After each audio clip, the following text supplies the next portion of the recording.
everyone, and welcome to quarter 4 and our first virtual lesson of the quarantine. So we are starting a new novel called Between the World and Me, and our essential question for this unit is, how does race impact the American dream? Sounds like a simple question. We already know what race is, but what is the American dream really?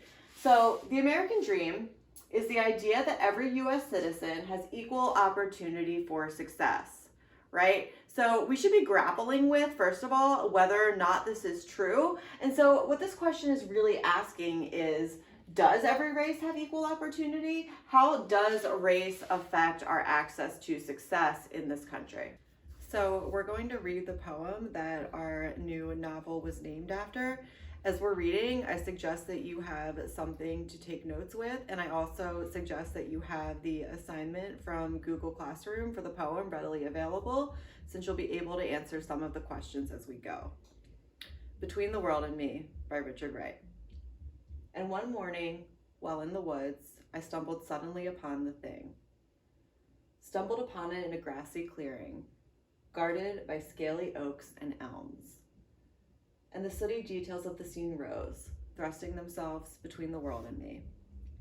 There was a design of white bones slumbering forgottenly upon a cushion of ashes. There was a charred stump of a sapling, pointing a blunt finger accusingly at the sky. There were torn tree limbs, tiny veins of burnt leaves, and a scorched coil of greasy hemp. So because this poem is quite lengthy, I've divided it into chunks so we can analyze each chunk as we go.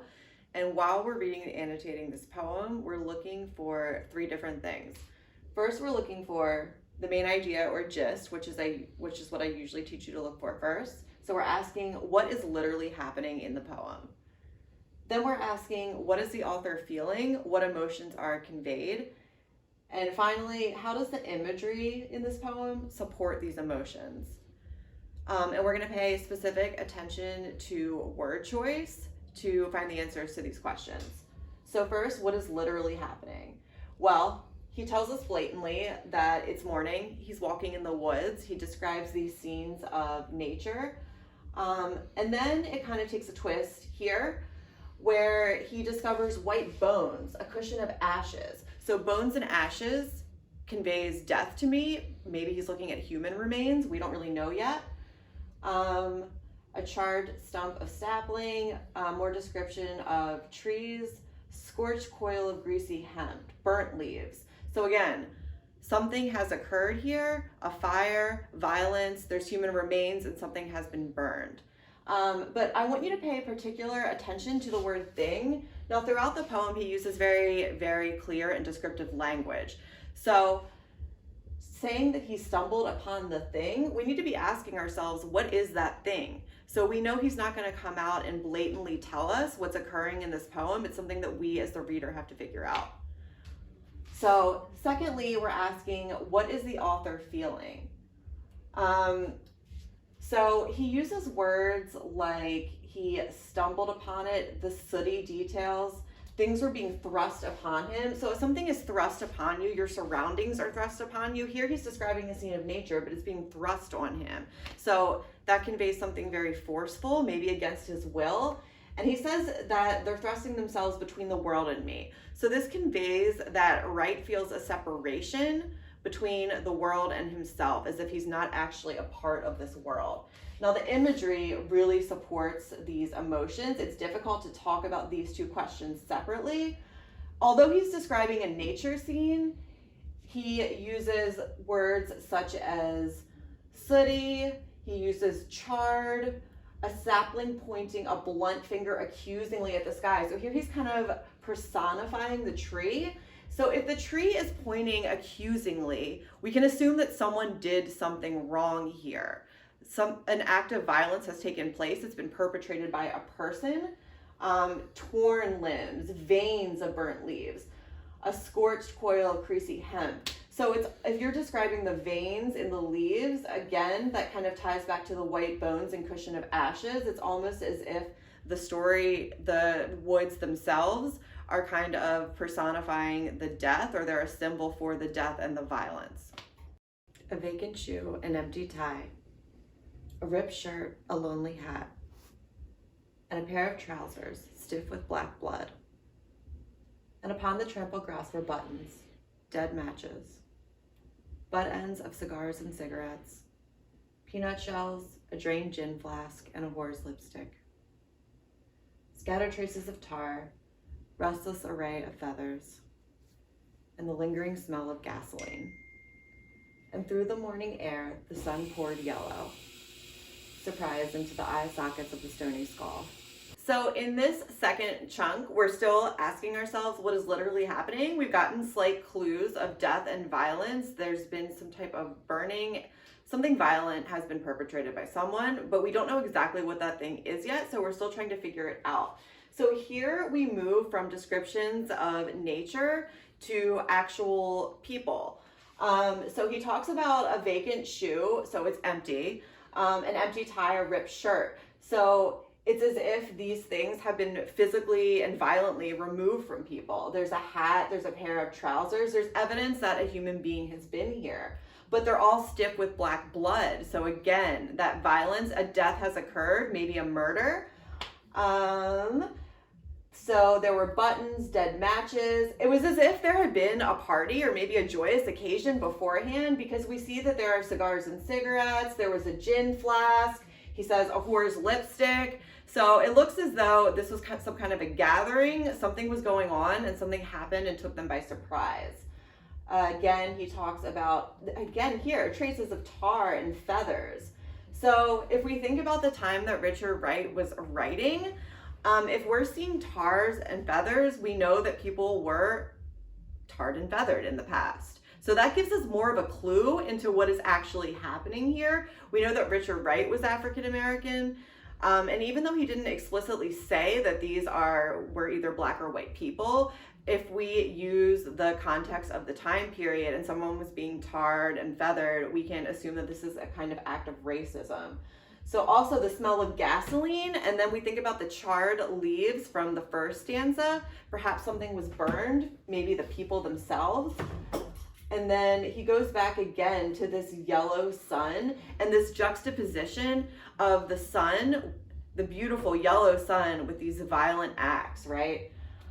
So again, what is the author feeling? Now that's interesting in this chunk because he doesn't come out and explicitly say what he's feeling, but this attention to detail can kind of give us an idea. So he hones in on this black blood, this array of feathers, the lingering smell of gasoline, which kind of gives us an ominous feeling. Obviously he was struck by this, startled by this, to be able to describe it in detail like that.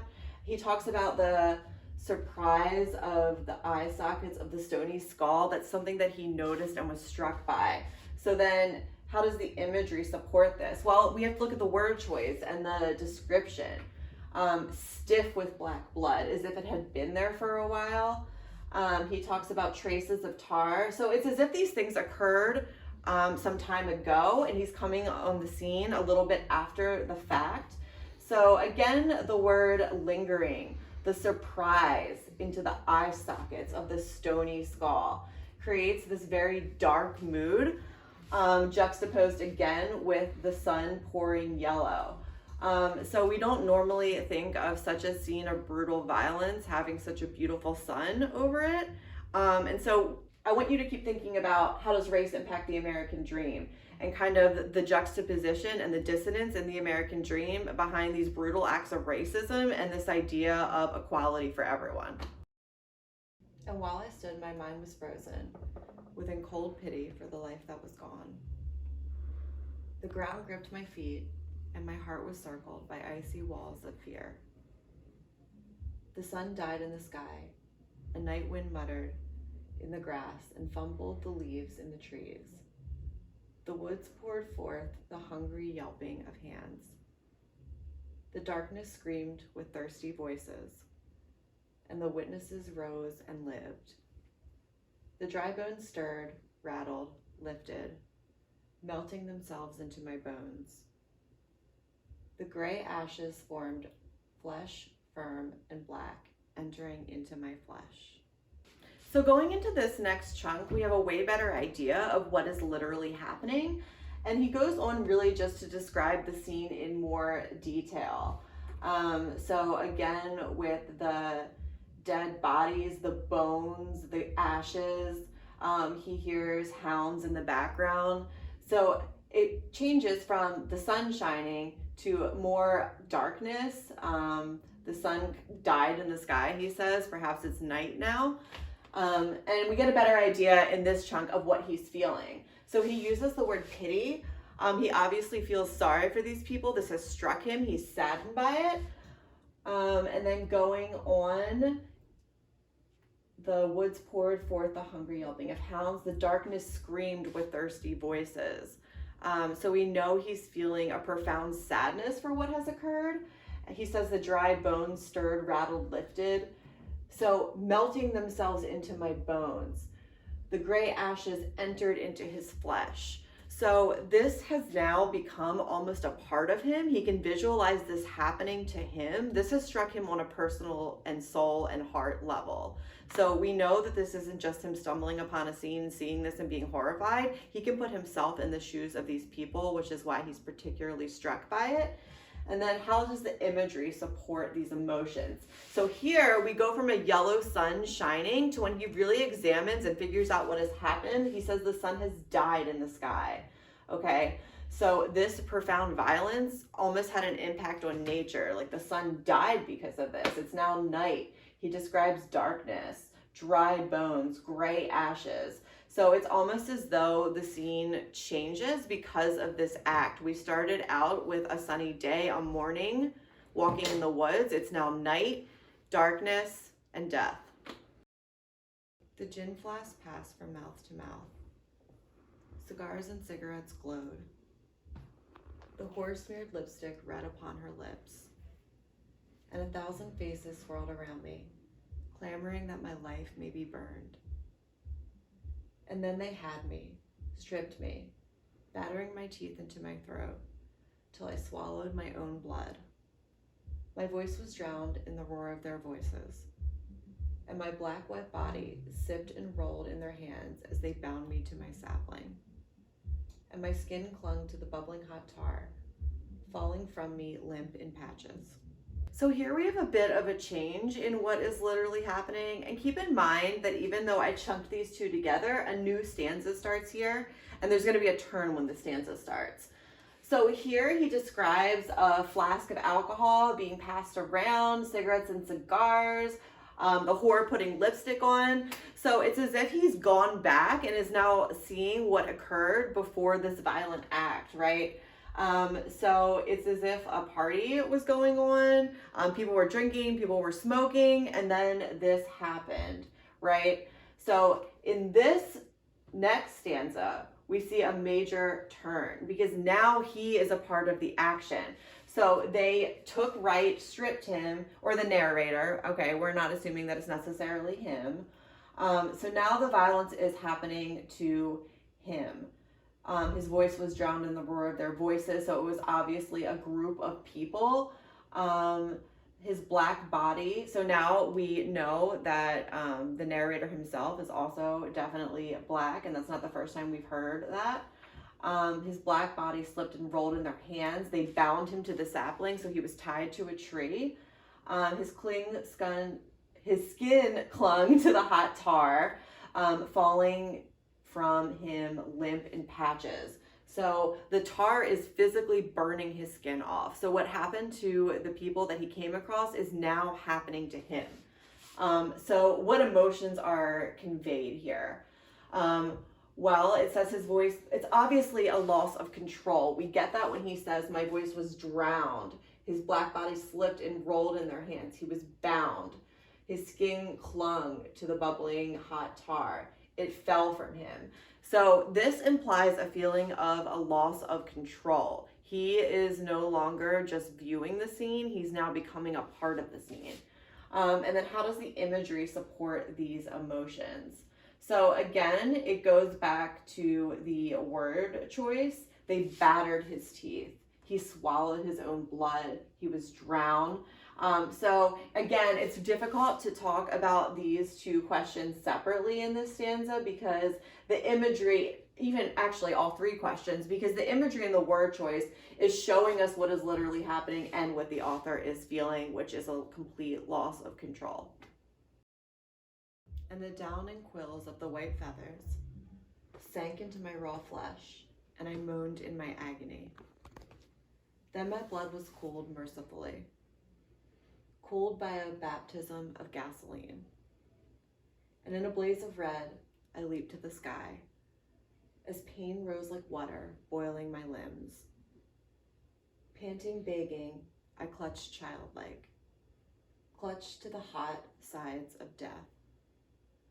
Now I am dry bones, and my face a stony skull, staring in yellow surprise at the sun.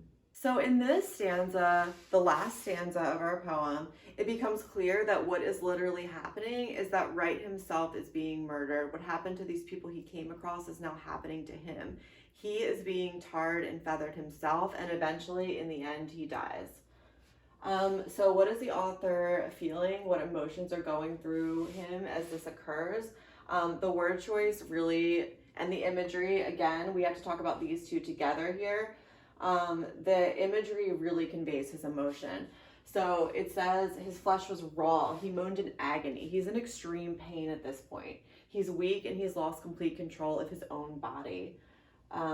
He was baptized by gasoline. The word baptism is an interesting word choice here because we think of baptism in terms of kind of like a rebirth, but here he is dying. He leaped to the sky. He's almost begging to die at this point, right? To escape the pain. He clutched childlike. Okay, he's been reduced to a child. Like, he's been so weakened and beaten that he's been reduced from a man now to a child. He clutched to the hot sides of death. At this point, he's begging for death. And then we end again with this image of the sun and this dissonance between all the darkness and the violence being described and the yellow sun, because it's almost as though death is a relief for him. What is occurring is just so horrific and painful that he's begging for death, and in the end, it is a relief. So now that we've gone through the whole poem, we can see that this was a lynching, tar and feather. This was an extreme, brutal act of racism. So to connect it back to the poem, how does race impact the American dream?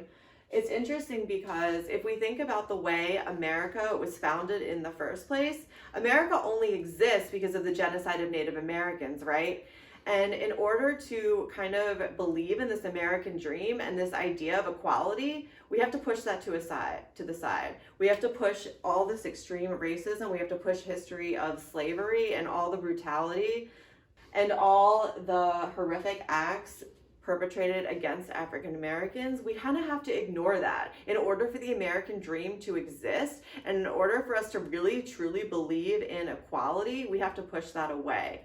So this is really speaking to our essential question. And although our new novel was written in 2015 and it's going to be a lot more modern, we're seeing the same themes.